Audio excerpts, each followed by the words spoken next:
السلام علیکم ورحمۃ اللہ وبرکاتہ۔ بسم اللہ، الحمد للہ والصلاة والسلام علی رسول اللہ وعلی آلہ وصحبہ وموالہ۔ محترم ناظرین، حمد و صلوات کے بعد آج کے اس لائیو پروگرام میں جو باتیں میں آپ حضرات کے سامنے رکھنا چاہتا ہوں اللہ کی توفیق سے،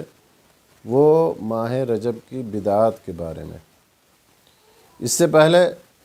ماہ رجب کی حرمت اور عظمت کے بارے میں آپ کو بتایا گیا تھا۔ آج اس مہینے میں پائی جانے والی بعض بدعتوں کا تذکرہ آپ کے سامنے کیا جائے گا۔ میرے دوستو، جہاں تک ماہ رجب کا تعلق ہے تو اس مہینے کی خصوصیت یا اس مہینے کی فضیلت کے تعلق سے صرف ایک بات قرآن و سنت کی روشنی میں ثابت ہے، اور وہ بات کیا ہے کہ رجب کا مہینہ حرمت والے 4 مہینوں میں سے ایک ہے۔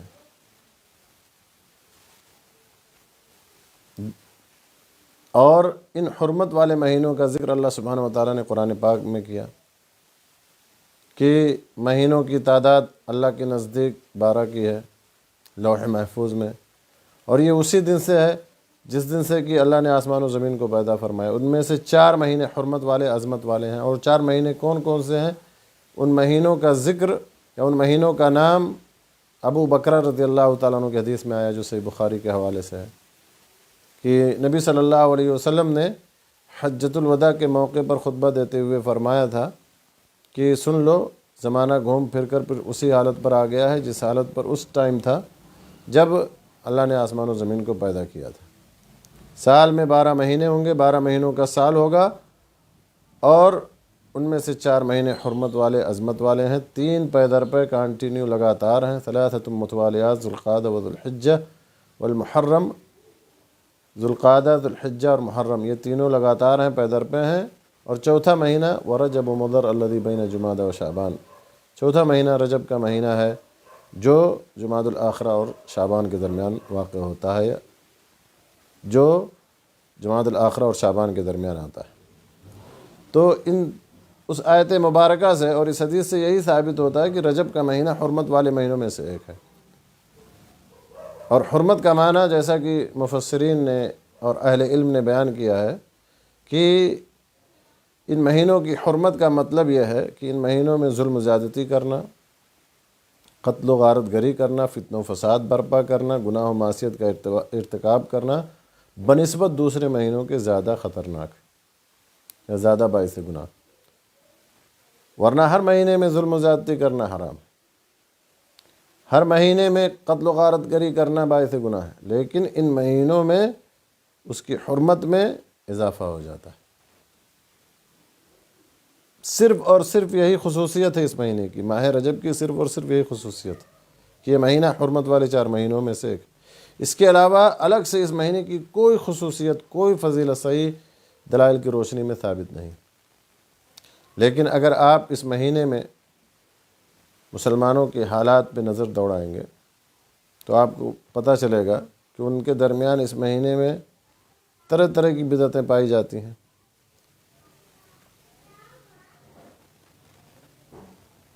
اس مہینے میں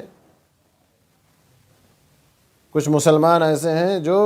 طرح طرح کی بدعات کا ارتکاب کرتے ہیں اور اسے دین کا نام دیتے ہیں، اور انہی بدعتوں میں سے سب سے پہلی بدعت صلاۃ الرغائب نامی نماز ہے۔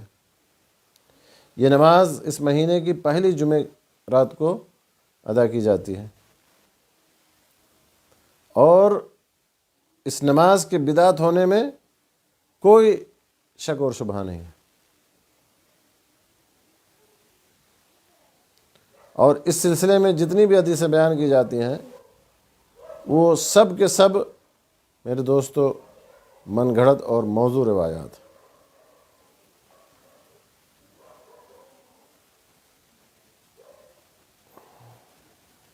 علامہ ابن الجوزی رحمہ اللہ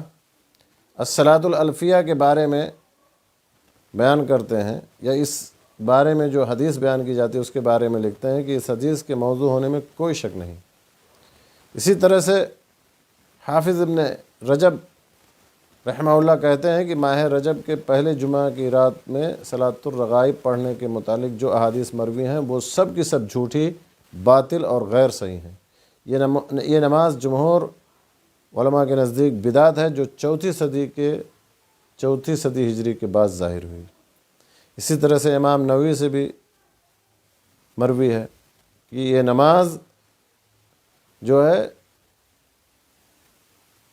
دین کا حصہ نہیں ہے، یہ نماز میرے دوستو بدعت ہے۔ اسی طرح سے امام شوکانی سے بھی رحمہ اللہ سے بھی یہ بات مروی ہے۔ تو ماہ رجب کی پہلی جمعے کی رات کو جو بدعت انجام دی جاتی ہے اس بدعت کا نام ہے صلاۃ الرغائب۔ صلاۃ الرغائب نامی ایک نماز ہے جو پہلی جمعے کی رات کو پڑھی جاتی ہے، ادا کی جاتی ہے، اور جس کے بدعت ہونے میں کوئی شک اور شبہ نہیں ہے، اور جتنی بھی حدیثیں اس متعلق بیان کی جاتی ہیں سب کے سب موضوع، من گھڑت اور غیر صحیح حدیث ہیں۔ اسی طرح سے ماہ رجب کی بدعات میں سے دوسری بدعت ہے رجب کے مخصوص روزے۔ اس مہینے میں روزے کی مخصوص فضیلت کا اعتقاد رکھتے ہوئے لوگ روزہ رکھتے ہیں، حالانکہ نبی صلی اللہ علیہ وسلم سے اس مہینے کے روزوں کے بارے میں کچھ بھی صحیح ثابت نہیں ہے۔ اس مہینے کی روزوں کی فضیلت کے بارے میں کوئی صحیح حدیث ثابت نہیں ہے، اور نہ ہی اس بات کا ثبوت ہے کہ آپ صلی اللہ علیہ وسلم نے خاص طور پر اس مہینے میں روزہ رکھنے کا اہتمام کیا۔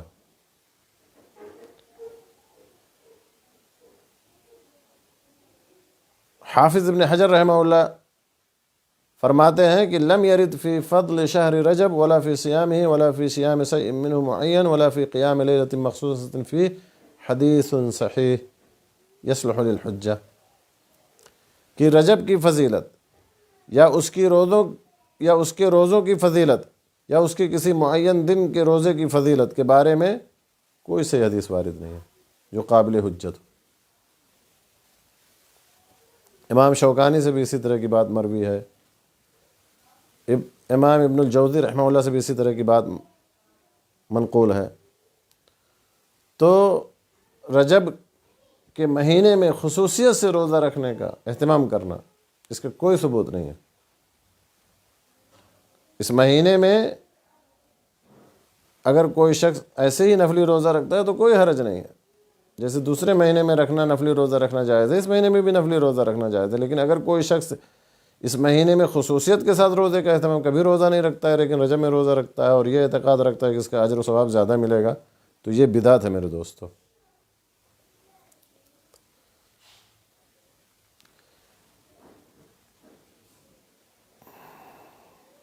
اسی طرح سے ماہ رجب کی بدعات میں سے ایک اور بدعت ہے جو 22 رجب کو انجام دی جاتی ہے، اور اس کا نام ہے رجب کے کوڑے۔ اس بدعت کے تعلق سے یہ ہے کہ امام جعفر صادق رحمہ اللہ کے نام سے رجب کے کوڑے بھرنا، اور کہا جاتا، بیان کیا جاتا ہے کہ ہندوستان کے ایک شخص نے داستان عجیب کے نام سے ایک کہانی شائع کی، جس میں حضرت جعفر صادق رضی اللہ تعالیٰ عنہ یا حضرت جعفر صادق رحمہ اللہ کے حوالے سے لکھا کہ انہوں نے کہا ہے کہ جو شخص 22 رجب کو میرے نام کی نیاز کے طور پر کوڑے کرے اور میرے ذریعے اپنی حاجت مانگے تو ضرور پوری ہوگی، اور اگر پوری نہ ہوئی تو قیامت کے روز میرا دامن ہوگا اور اس کا ہاتھ ہوگا۔ اب اس میں غور کرنے کی بات ہے کہ وہ عمل جس کا وجود نبی صلی اللہ علیہ وسلم کے زمانے میں نہیں تھا، صحابہ کے زمانے میں نہیں تھا رضی اللہ عنہم اجمعین، خلفائے راشدین کے زمانے میں نہیں تھا، ائمہ کے زمانے میں نہیں تھا، تابعین کے زمانے میں نہیں تھا، وہ عمل کیسے دین کا حصہ ہو سکتا ہے؟ لہذا یہ بدعت ہے،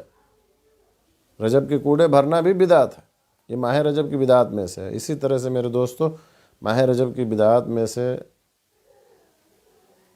ایک بدعت، بڑی بدعت جو اس مہینے کے آخر میں انجام دی جاتی ہے 27 رجب کو، اور اس بدعت کا نام جشن شب معراج ہے، یعنی 27 رجب کو اسراء اور معراج کی رات کہہ کر کے اس دن جشن اور جلوس کا اہتمام کیا جاتا ہے، اس رات کو شب بیداری کی جاتی ہے اور طرح طرح کے اعمال کا ارتکاب کیا جاتا ہے۔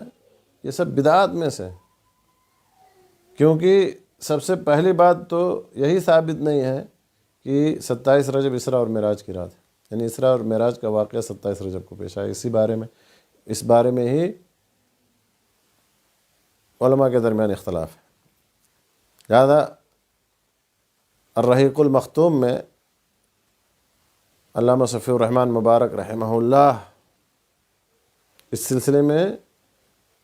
6 اقوال نقل کرتے ہیں اسراء اور معراج کی تاریخ کے بارے میں۔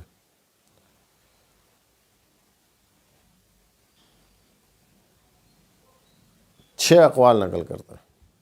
تو میرے دوستو یہی ثابت نہیں ہے کہ 27 کو اسراء اور معراج کا واقعہ پیش آیا۔ اگر مان بھی لیا جائے کہ 27 کو پیش آیا تو پھر اس رات میں جشن و جلوس کا اہتمام کرنا، شب بیداری کرنا یا اسی طرح مسجدوں میں چراغاں کرنا، یہ کیسے ثابت ہو سکتا ہے کہ جبکہ نبی صلی اللہ علیہ وسلم نے ایسا عمل نہ تو کیا ہے خود اور نہ کرنے کا حکم دیا ہے، نہ خلفائے راشدین میں سے کسی نے کیا، نہ ابو بکر رضی اللہ عنہ، نہ حضرت عمر فاروق رضی اللہ تعالیٰ عنہ، نہ حضرت عثمان رضی اللہ عنہ، نہ حضرت علی رضی اللہ تعالیٰ عنہ، کسی سے بھی اس چیز ثابت نہیں ہے، نہ تو عشرہ مبشرہ سے، نہ صحابہ میں سے کسی سے۔ لہذا میرے دوستو جو عمل قرآن و سنت سے ثابت نہیں ہے، جو دین کے اندر جسے ایجاد کر لیا گیا ہو، جس کی اصل، جس کا ثبوت، جس کی دلیل، جس کی بنیاد قرآن و حدیث میں نہ ہو، وہ بدعت ہے، اور ہر بدعت گمراہی ہے، اور ہر گمراہی انسان کو جہنم کی طرف لے جانے والی ہے۔ اللہ سبحانہ و تعالیٰ سے دعا ہے کہ اللہ تعالیٰ ہمیں ہر قسم کی بدعات و خرافات سے محفوظ رکھے، جب تک اللہ تعالیٰ ہمیں اس دنیا میں زندہ رکھے ایمان پر، اسلام پر، توحید پر، اور جب ہمارا خاتمہ ہو تو ایمان پر، اسلام پر، توحید پر، کلمہ لا الہ الا اللہ محمد رسول اللہ پر ہماری جان نکلے۔ وآخر دعوانا الحمدللہ رب العالمین، وصلی اللہ علی نبینا محمد وعلی آلہ وصحبہ اجمعین۔